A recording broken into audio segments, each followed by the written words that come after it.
Welcome to the latest Hadzabe tribe channel.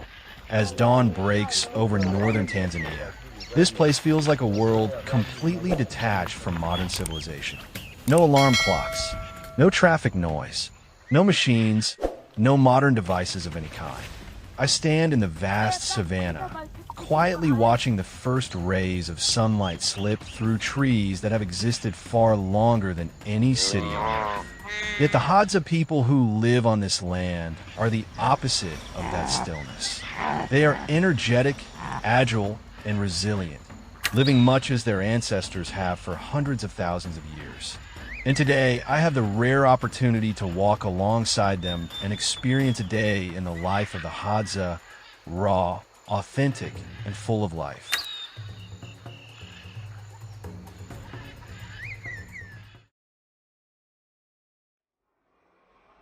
For the Hadzabe, hunting tools are essential. The men gather together to prepare. Their bows are carved from forest wood, and the arrowheads are coated with natural poison extracted from the desert rose plant. A seasoned hunter shows me how to test the tension of the bowstring, feel the direction of the wind, and read the animal's footprints as if they were a story written across the ground.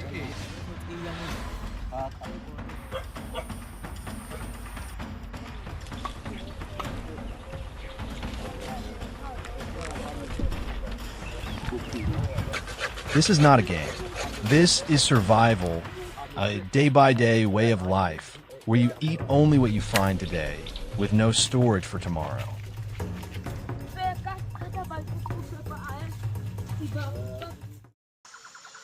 And today, the group's choice is clear. Follow the tracks north, where a kudu was spotted the night before.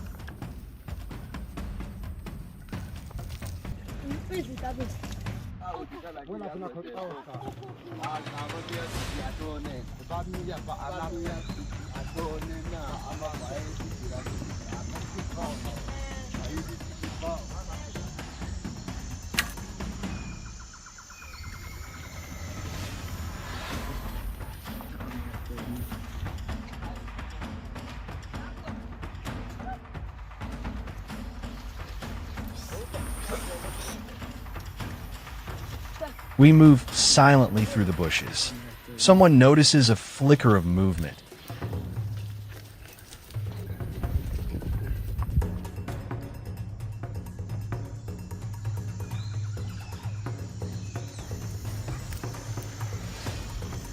The Hadza hunter advances inch by inch, measured and patient.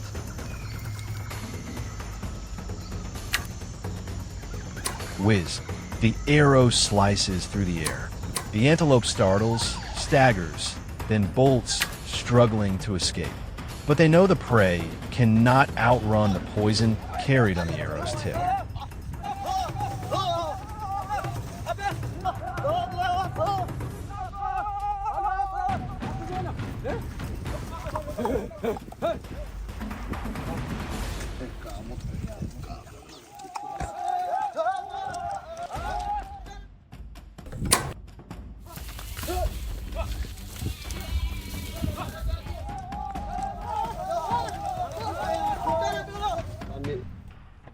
As I watch, a realization settles in. This is not primitive. This is art, a skill refined over thousands of years, passed down not through books, but through lived experience in the deep wild. It is knowledge shaped by survival itself, carried in rough hands and calloused feet, etched with the marks of time and the history of humankind.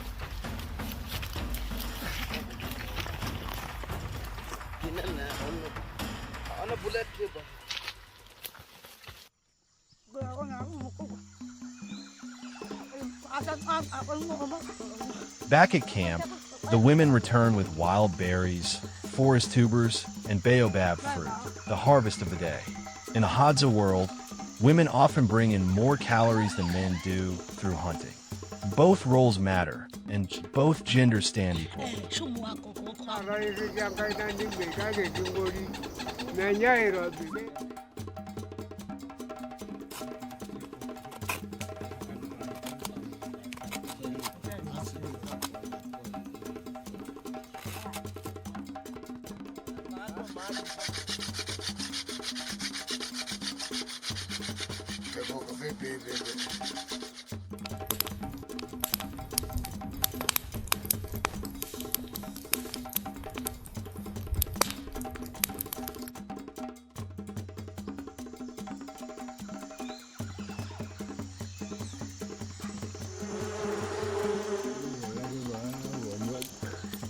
The Hadza never take more than they need, and they give thanks to the land for the meal it has provided today.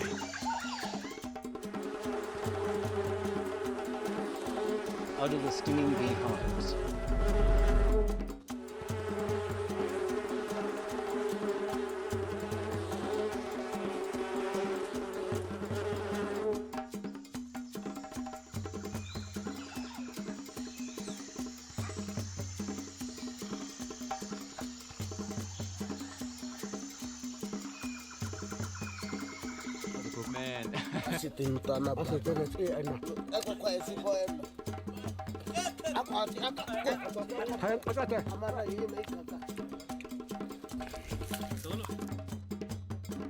Fire is lit with stone and dry branches.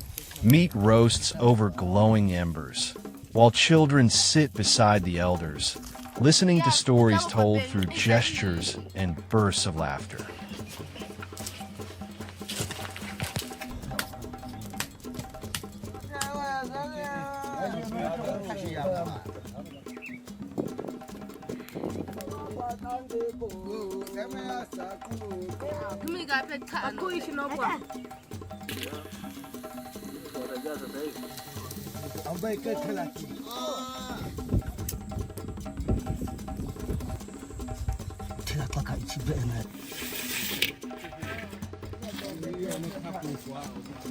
Every portion is shared.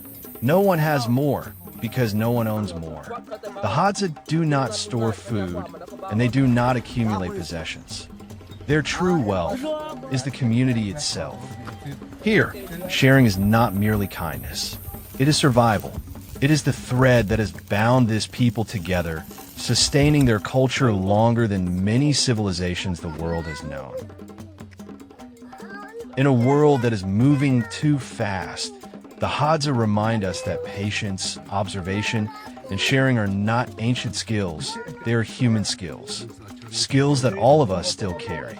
And perhaps, in the midst of our crowded, restless lives, we need them now more than ever. If you want to see more real stories from the Hadza, how they track an animal for hours without losing the trail, how women read nature's map through remarkable intuition, and how this community is facing climate change, tourism, and the pressures of the modern world, subscribe to the channel. Because the next episodes will reveal things very few outsiders have ever witnessed.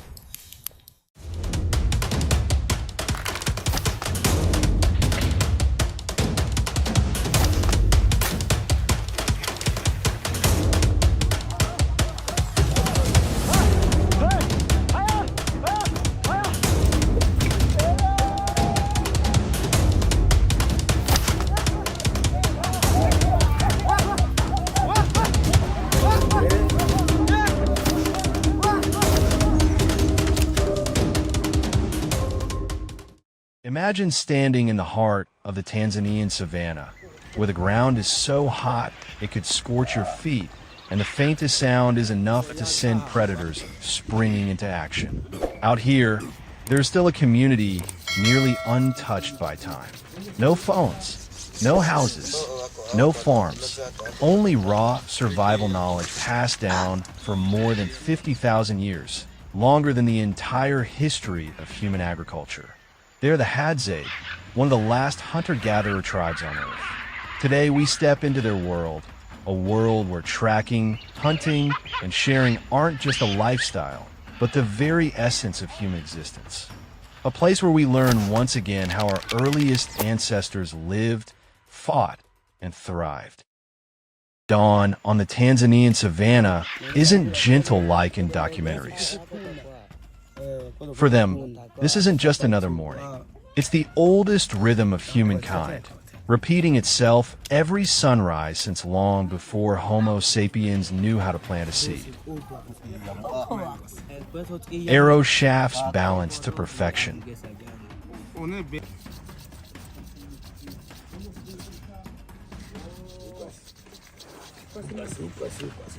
The hunters finish their gear, local hardwood bows.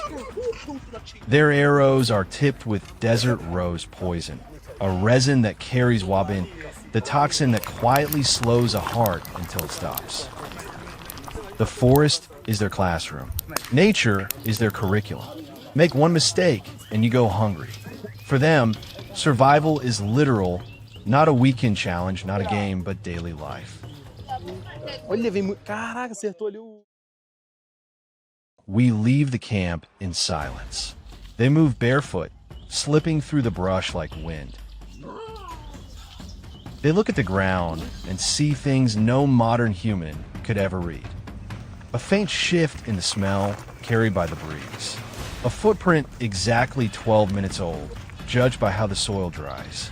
The herd's direction from the warmth of fresh droppings to me.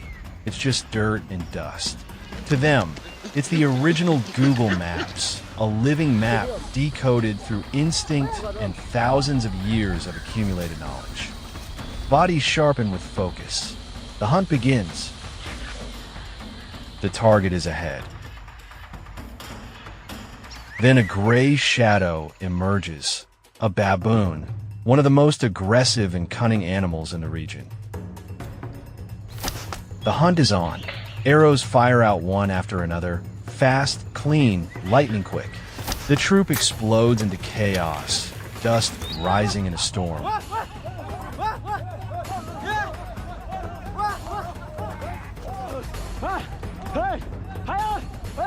The Hadza are already in motion, swift, fluid, moving to an ancient rhythm the forest has taught them for 50,000 years.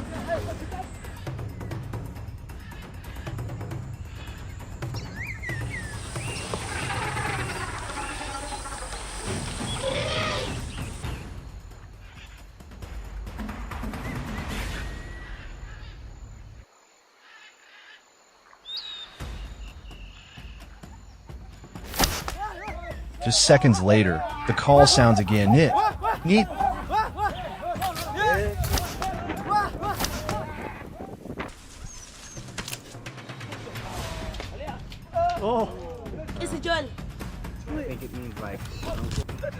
Only respect, a life taken to sustain the lives of the community. This hunt isn't for sport. This is survival in its most primal form.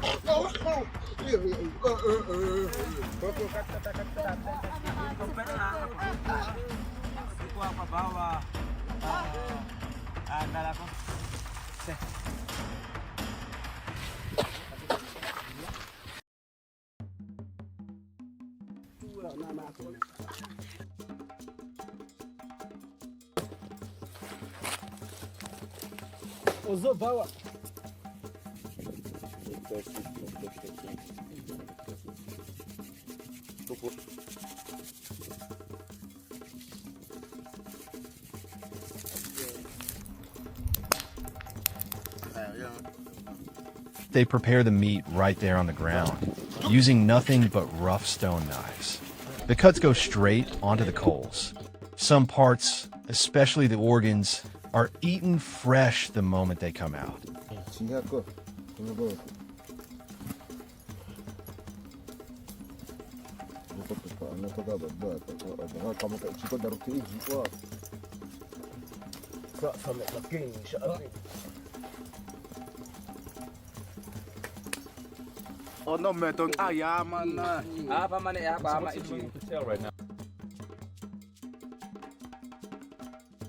To the Hadza, organs are the purest source of energy.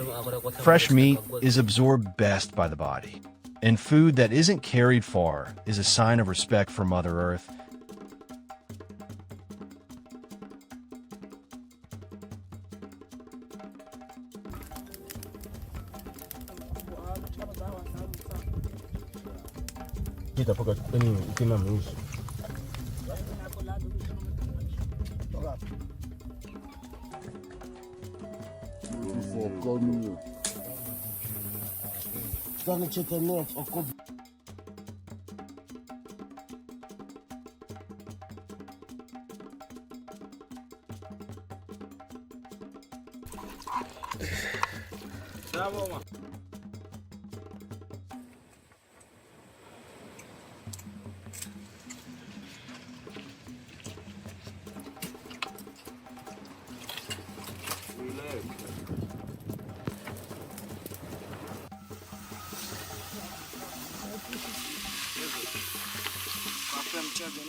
But the most remarkable thing? Every piece is shared. Even the hunter who fired the final arrow gets the same share as everyone else.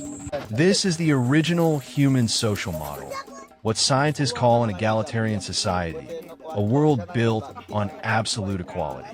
And in that moment, watching them eat under the open sky, I understood something. Modern people have everything. You were missing one thing, the feeling of truly having enough.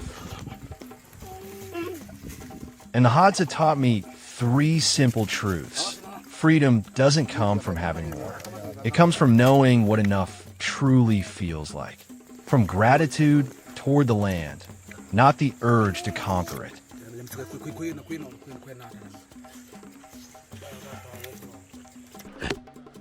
The Hadza are not just the last remaining hunter-gatherer community. They're a living memory of humanity, a page of history that has never been closed. If you want to continue exploring ancient knowledge, survival skills, and the real stories of communities preserving their primal culture, like this video to let YouTube know you want more. Comment with the question you're most curious about regarding the Hadza, and subscribe so you don't miss the next journeys where nature still writes its own rules. Thank you for joining us, and welcome back to the true origins of humankind.